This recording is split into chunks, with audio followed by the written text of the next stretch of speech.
ल साथी हो यो भ्यू है।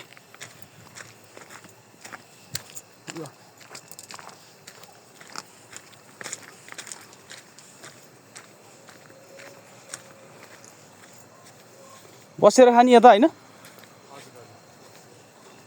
बसेर खानी यता है। ल कटेजहरू, डाइनिङ रुम जस्तो डाइनिङ हल।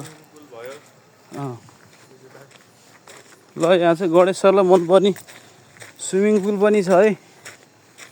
त्यही रुमकै 3000मै पर्छ अरे स्विमिङ पुल चाहिँ।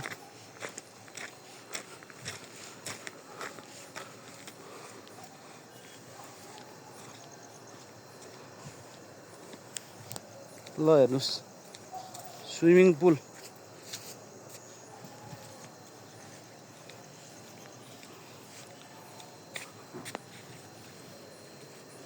तीन फिट 4 फिट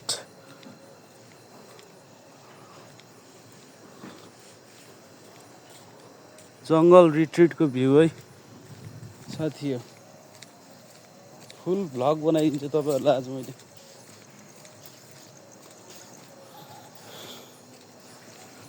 यतातिर चाहिँ पुरा नारायणी पारी देखिन्छ अरे।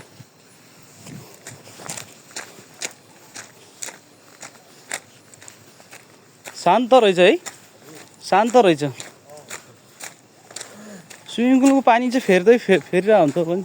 फेरिरहेको हुन्छ यस्तो हावाहरू लाग्छ है जङ्गल साइड। धुलोधुलीहरू आउँछ अनि फेरि जस्ता जस्तै बनाइदियो कि फेरि यो सफा गर्नलाई दिनभरि लाग्छ, एकैछिनमा हुँदैन। त्यही भएर नि